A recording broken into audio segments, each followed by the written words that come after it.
नमस्कार, अभिनंदन है आपका इस वीडियो में। आज की वीडियो शुरू करने से पहले हम ये जानने की कोशिश करते हैं कि हमें चीज़ें कब और कितनी याद रह पाती हैं। तो इसी के लिए मैंने इस वीडियो को बनाने की कोशिश की है। इसमें हम ये बात करने वाले हैं कि हम चीज़ों को सीक्वेंसली या सीक्वेंस में कैसे याद करें, क्योंकि चीज़ें याद करना बहुत ही डिफ़िकल्ट होता है और उसको सीक्वेंस में मेमोराइज़ करना भी बहुत डिफ़िकल्ट होता है। तो आज हम एक मेमोरी ट्रिक्स के माध्यम से इस सीक्वेंस को जानने की कोशिश करेंगे विथ एग्जाम्पल जो है वो होगा हमारा इंडियन कॉन्स्टिट्यूशंस की शेड्यूल्स होंगी। 12 अनुसूचियां हैं, जैसा आप सभी को पता होगा। इन अनुसूचियों को हम सीक्वेंस में कैसे याद करें। तो let's begin this very incredible memory tricks. अब मेमोरी ट्रिक्स को समझने से पहले हमें ये समझना होगा कि हमें जो नंबर्स याद हैं वो बचपन से याद हैं, जैसे 1 2 3 4 5 टिल 100 जो भी है, लेकिन हम इतना नहीं जाएंगे, हम 12 तक की ही चर्चा करने वाले हैं। What we have to do, हमें क्या करना है, हमें बेसिकली 1 नंबर के रिस्पेक्ट्स में कुछ ऐसा वर्ड सेलेक्ट करना है जो हमें उसी से सिमिलर हो। उसी से सिमिलर का मतलब है वो उसी के समान प्रोनाउंसिएट होता हो, ताकि हम उस चीज़ को लंबे समय तक कनेक्ट करके देख सकते हैं। देन उसके बाद हम उसका एक स्टेटमेंट बनाएंगे। अब देखिए क्या करना है हमें। सबसे पहले जैसे हमने यहाँ लिया है 1, अब 1 के रिस्पेक्ट्स में हम कौन सा ऐसा वर्ड सेलेक्ट कर सकते हैं जो इस 1 को चरितार्थ करता हो या उसके समान बिल्कुल दिखाई देता हो या उसके समान साउंड करता हो। तो 1 के सबसे मोस्ट अप्रोप्रिएट जो मुझे लगा वो है बेसिकली सन। तो 1 is similar like the sun. Similarly हम आगे भी शुरू करते हैं, नेक्स्ट नंबर की ओर बढ़ते हैं। तो 1 के बाद आएगा हमारा 2, और 2 जो साउंड करेगा वो शूज़ के समान करता है। तो मैंने 2 को कनेक्ट किया है शूज़ के। ये कोई स्टैंडर्ड्स नहीं है, आप चाहें तो इन नंबर्स को या इन जो वर्ड्स को मैं यूज़ कर रहा हूँ, 2 तो यूनिवर्सल है, लेकिन इसके रिस्पेक्ट में जो मैं वर्ड यूज़ करने वाला हूँ जैसे शू, तो आप चाहें तो इसकी जगह कुछ और भी यूज़ कर सकते हैं। But this is the most appropriate and you can easily remember by the using of multiple practices. इसके बाद हम देखते हैं 3, और 3 के बाद हमारा जो साउंड आएगा 3 ट्री। तो 3 को मैंने कनेक्ट किया है ट्री के साथ। इसके बाद हम 4 की ओर बढ़ते हैं, और 4 जो है वो आएगा door, 4 door. Sound is similar, 4 door. तो जब भी हम 4 को देखें या चार सीक्वेंस में कोई चीज़ की चर्चा करें तो हमें डोर जरूर याद होना चाहिए। इसके बाद नेक्स्ट 5 नाइफ। 5 को मैंने कनेक्ट किया है नाइफ के साथ। बहुत साउंड जो है वो सिमिलर आ रहा है, आप चाहें तो कुछ और भी यूज़ कर सकते हैं। 5 वाइफ इस तरीके से कनेक्ट भी कर सकते हैं। इसके बाद हम देखेंगे 6, एंड 6 इज विक्स। जो विक्स बहुत ही कॉमनली यूज़ होती है सर्दी जुकाम में। 6 को मैंने विक्स के साथ कनेक्ट किया है। That is the all the things which we have use in the daily life. मैंने उन्हीं को उपयोग किया है, क्योंकि देखिए यदि आप कुछ और ग्रह की बातें करेंगे तो शायद आपको ये चीज़ें याद ना हो पाए। तो इस वीडियो का ऑब्जेक्ट यही है, आपको मेमोरी ट्रिक्स को या मेमोरीज को बूस्ट अप करना और थिंग्स को या वस्तुओं को या चीज़ों को सीक्वेंस में कैसे याद करना है। This is very helpful for your preparation purpose. 7, next number is 7। 7 की बात करें तो ये पिक्चर मेरे दिमाग में आता है। These 2 person is very famous. Recently हमने इनको देखा है कि अभी काफ़ी चर्चा में रही है पिक्चर, और ये बॉलीवुड के 2 लीजेंडरी थे, अभी अभी ये हेवन की ओर चले गए हैं। तो 7 इज़ सिमिलर हेवन। तो 7 का साउंड जो है, या 7 को मैंने कनेक्ट किया है हेवन के साथ। पिक्चर से इसका कोई लेना देना नहीं है, आपको हेवन पर थोड़ा सा यहाँ ध्यान देना है। नेक्स्ट है 8, और 8 इज साउंड द नाइट। 8 का साउंड जो है वो नाइट के साथ कनेक्ट किया है। 8 नाइट। 9 नेक्स्ट बढ़ते हैं 9, और 9 is similar the sound shine. यहाँ डायमंड नहीं है, बिल्कुल डायमंड नहीं है, यहाँ पर 9 को मैंने कनेक्ट करना है साइन के साथ। तो 9 जब भी आए तो आपको शाइन याद रखना है। पिक्चर्स यहाँ यूज़ करने का ऑब्जेक्ट केवल यही है कि वो काफ़ी लंबे समय तक हमें मेमोराइज हो सके। इसके बाद हम देखते हैं अगला 10, और 10 के लिए 10 के लिए सबसे अच्छी जो थिंग्स है वो है रावण। अभी रिसेंटली आपने रामायण देखा होगा, तो उसमें आप देखते हैं कि रावण के 10 सिर हैं। वेल, आपको पता भी होगा, तो 10 को आप वहाँ से कनेक्ट करके देख सकते हैं। 10 के बाद आता है हमारा 11 प्लेयर जो हैं वो 11 होते हैं। क्रिकेट में आप देख लीजिए, फुटबॉल में आप देख लीजिए, and they are using some kind of the hurdles, ठीक है, which is shown in the figure. आप यहाँ पर देख सकते हैं कि इसको कि 11 प्लेयर हैं, तो 11 जब भी आए तो आप ये हर्डल जरूर याद रखें।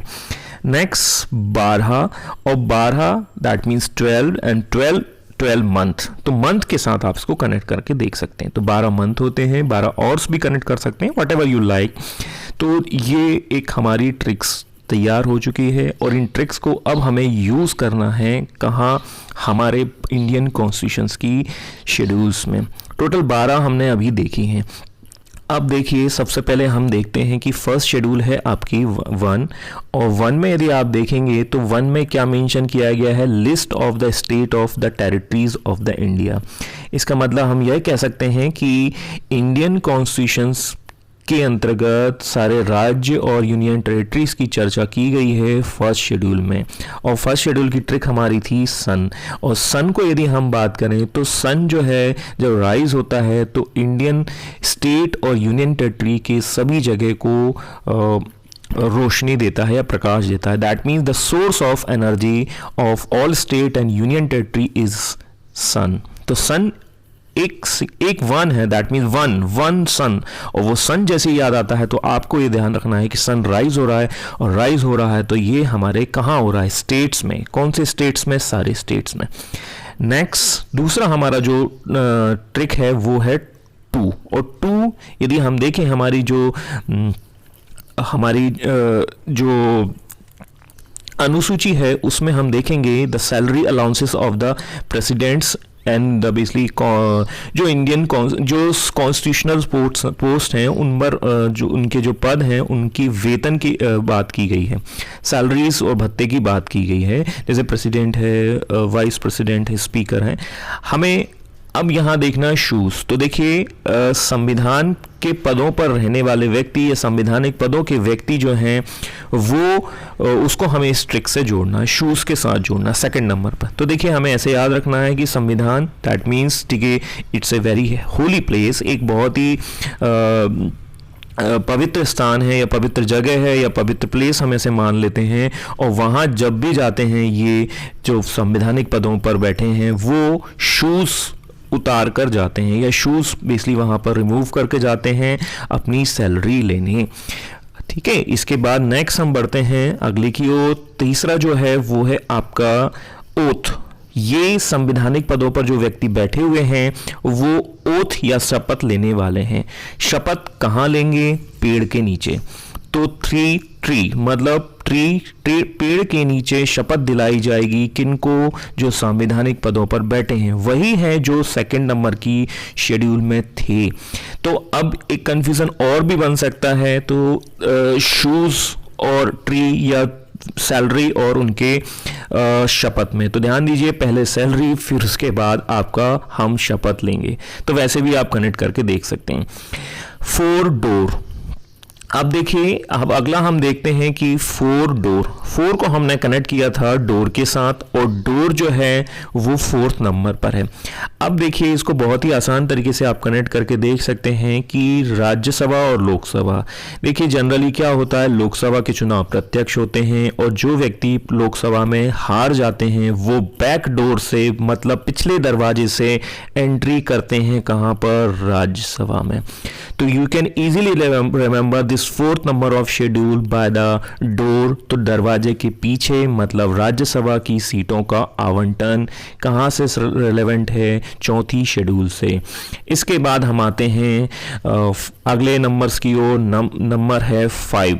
नंबर 5 ये कहता है, 5 को हमने कनेक्ट किया था नाइफ के साथ। नाइफ मतलब चाकू। अब चाकू दैट मीन्स द वायलेंस को इंडिकेट कर रहा है। तो हमें यहाँ इसको कनेक्ट करके देखना है कि administration and control of schedule area. इसको हम ऐसे कह सकते हैं कि शेड्यूल एरिया में नाइफ या चाकू या हिंसात्मक गतिविधियों पर प्रतिबंध लगाया गया है। ये SC/ST एक्ट से कनेक्ट करके आप समझ सकते हैं। ओवरऑल ऑफ 5 नाइफ, नाइफ मतलब चाकू, चाकू को आप शेड्यूल एरिया में नहीं ले जा सकते, ऐसा आप समझ लीजिए। ठीक है, तो 5 आपके हो चुके हैं यहाँ पर। अगली अनुसूची की ओर बढ़ते हैं। अगली अनुसूची है हमारी 6 नंबर की, और 6 नंबर की अनुसूची में बताया गया है कि जो क्षेत्र हैं असम, मेघालय, त्रिपुरा और मिजोरम के, वहाँ पर किस प्रकार से प्रशासन नियंत्रण रखेगा, या हम कह सकते हैं जनजातीय क्षेत्रों में प्रबंधन, और प्रबंधन के लिए कुछ राज्यों के नाम दिए गए हैं, और हमारी ट्रिक्स का नाम है विक्स। तो हम ऐसे कह सकते हैं कि ये जो राज्य हैं वो पूर्वोत्तर के राज्य हैं, और पूर्वोत्तर के राज्य में जाने के जब जाते हैं तो हमें ज़ुकाम हो सकता है, तो हम विक्स रखेंगे। तो 6 विक्स, और विक्स मतलब असम, मेघालय, मिजोरम और त्रिपुरा। इस तरीके से हम इस अनुसूची को याद रख सकते हैं। नेक्स्ट हमारी अनुसूची है वो है आपकी 7 नंबर, और 7 नंबर पे हमारी कुछ सूचियां दी गई हैं। कुछ सूची किसके बारे में, केंद्र है, राज्य है, और आपकी समवर्ती सूची। और हमारी ट्रिक का नाम है 7, और 7 को हमने जोड़ा था हेवन, जो ऋषि कपूर और इरफान की इमेज हमने रखी थी उसके रिस्पेक्ट्स में। तो हेवन में कौन जाएगा, उसकी एक सूची तैयार की गई है। सूची केंद्र, राज्य और समवर्ती विषयों पर आधारित है। तो हेवन में जाने वालों की सूची जो है वो 7 में दी गई है। नेक्स्ट अनुसूची की ओर बढ़ते हैं। नेक्स्ट हमारी अनुसूची है 8 नंबर, और 8 नंबर में हमारे संविधान की 22 लैंग्वेजेस की चर्चा की गई है। 22 रीजनल लैंग्वेजेस की चर्चा 8वीं अनुसूची में की गई है, और हमारी ट्रिक का नाम है नाइट। 8 नाइट के या रात्र के 8 पहर होते हैं, और इन 8 पहर को हमने 22 भाषाओं में बांट दिया है। तो इस तरीके से हम इस वाली अनुसूची को याद रख सकते हैं।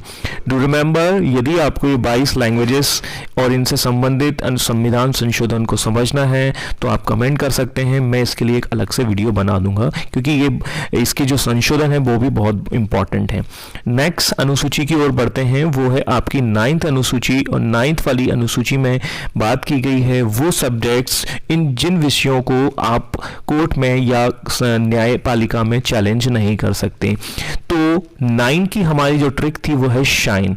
तो हम ऐसे कह सकते हैं कि हमने उन विषयों को इसके अंतर्गत रखा है जो न्याय की चमक के अंतर्गत नहीं आते, या न्यायपालिका में उनको चमकाया नहीं जा सकता, या न्यायपालिका में वो विवाद के लिए या जस्टिस के लिए नहीं रखे जाते। जैसे हम कह सकते हैं भूमि से संबंधित reform, land reforms and zamindari system, ये वगैरह वगैरह जो है वो इसके अंतर्गत आ जाएंगे। तो 9 की चमक या न्यायालय की चमक कम ना हो जाए, ऐसे विषयों का प्रावधान 9th शेड्यूल में रखा गया है। 9 शाइन। 10 बहुत ही इंपॉर्टेंट है, और 10 को हमने जोड़ा था रावण से, और रावण जो है वो एक मतलब बैड कैरेक्टर है, आप ऐसे समझिए। और हमारे यहाँ भी पॉलिटिक्स में जो काम सतयुग में रावण ने किया वो काम कलयुग में हमारे नेता लोग कर रहे हैं, ऐसे हम समझते हैं। और नेता लोग एक दल से दूसरे दल में जाते हैं तो वो एक कैरेक्टर शो करता है रावण का।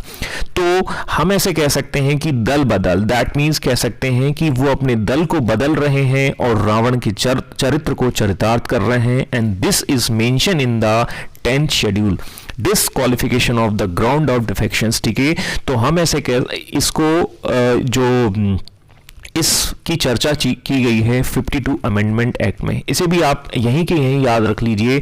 52 अमेंडमेंट एक्ट मतलब 5 into 2 that is equal to the 10th। तो 10th शेड्यूल में इसकी चर्चा की गई है, और ये रावण के कैरेक्टर को बता रहा है, and that is shown by the Indian जो पॉलिटिक्स पर्सन है, उनकी बात हमने की। हम सभी की बात नहीं करें, लेकिन हम यहाँ समझने के लिए उपयोग करेंगे। नेक्स्ट हमारा जो अगली शेड्यूल है वो है आपकी 11वीं अनुसूची, और 11वीं अनुसूची की बात हम करें तो 11वीं अनुसूची में नेक्स्ट अनुसूची की ओर बढ़ते हैं। तो नेक्स्ट अनुसूची है हमारी 11th नंबर, और 11th नंबर के लिए हमने ट्रिक बनाई थी प्लेयर। याद करिए वो हर्डल जिसमें प्लेयर्स जो हैं एक दूसरे को घेर कर खड़े हुए हैं। तो हर्डल मतलब इसलिए वो पंचायत कर रहे हैं, वो एक दूसरे से अपनी बातों को एक दूसरे के समकक्ष रख रहे हैं। पंच या मीन्स कि बहुत सारे लोग हैं और डिस्कशन चल रहे हैं, पंचायत। तो पंचायत को आप यहाँ कनेक्ट कर सकते हैं और पंचायत के 29 सब्जेक्ट्स, अब थोड़ी सी चीज़ें आपको यहाँ मेमोराइज करनी होगी। 29 सब्जेक्ट्स की बात की गई है और 73 अमेंडमेंट एक्ट के तहत ये जोड़ा गया है। तो 11 प्लेयर पंचायत पंच, ठीक है, तो ये आ जाएगा 11वीं अनुसूची। इसके बाद हमारा आता है 12, और 12 जो हमारा था वो था आपका मंथ से हमने जोड़ा था। तो 12 मंथ या 12 महीने, सर्दी हो या गर्मी हो या बरसात, हमारे घर में जो पानी आता है, हमारे घर में जो कचरा उठाया जाता है, हमारे घर से जो आसपास जो सफाई स्वच्छता ये अभियान चलते हैं, वो काम कौन करता है? म्यूनिसिपैलिटी, नगर निगम। तो 12वीं अनुसूची में ऐसे सब्जेक्ट्स को रखा गया है जो नगर निगम या म्यूनिसिपैलिटी से संबंधित हैं। तो इस तरीके से हमारे सारी की सारी अनुसूचियां हमें यहाँ मेमोराइज हो चुकी हैं, या हमने उनको एक सीक्वेंस में एक ट्रिक के माध्यम से जोड़ दिया है। डोर हो, नाइफ हो, विक्स हो, शाइन हो, इस तरीके से। अब इसी को हम यहाँ एक प्रैक्टिस सेशंस के फॉर्म में भी याद रख सकते हैं। यदि आपसे पूछा जाए, जैसे मान के चलिए 4, अब याद करिए 4 का ट्रिक है डोर, और डोर हमने देखा था तो बैक डोर से एंट्री, और हमने देखा था पिछले दरवाजे से जो एंट्री होती है वो है 4 नंबर। 4 नंबर मतलब राज्यसभा में सीटों का आवंटन। इसके बाद हम एक प्रैक्टिस के रूप में एक और ले लेते हैं, जैसे हम देख लेते हैं नाइट, और नाइट को हमने 8वीं अनुसूची में क्या है, तो 8 जो है वो 8 नाइट, और नाइट के हमने पहर देखे थे, और पहर जो थे वो अलग अलग भाषाओं में थे। तो 8 की अनुसूची क्या हो जाएगी? Languages, 22 languages. एक और एग्जांपल लिख लेते हैं याद करने के लिए, 10, और 10 अनुसूची जो है हमने जोड़ी थी रावण से, और रावण जैसा कैरेक्टर किसका है? पॉलिटिशियंस का। क्यों? क्योंकि वो दल बदलते रहते हैं। तो 10th is related to the दल बदल एक्ट, दल बदल के कानून से संबंधित हो जाएगा। इस याद करना चाहते हैं तो वो भी आप यहाँ जोड़ सकते हैं। आप इस ट्रिक्स के माध्यम से मौर्य या अशोक के अभिलेखों को भी याद कर सकते हैं। यदि आपको वो वीडियो भी चाहिए तो आप कमेंट कर सकते हैं। इसके बाद आप लाइक कर सकते हैं स्टडी ब्रेक्स। इसके बाद आप इस वीडियो को शेयर भी कर सकते हैं ज़्यादा से ज़्यादा लोगों को। Thank you, good day, bye bye.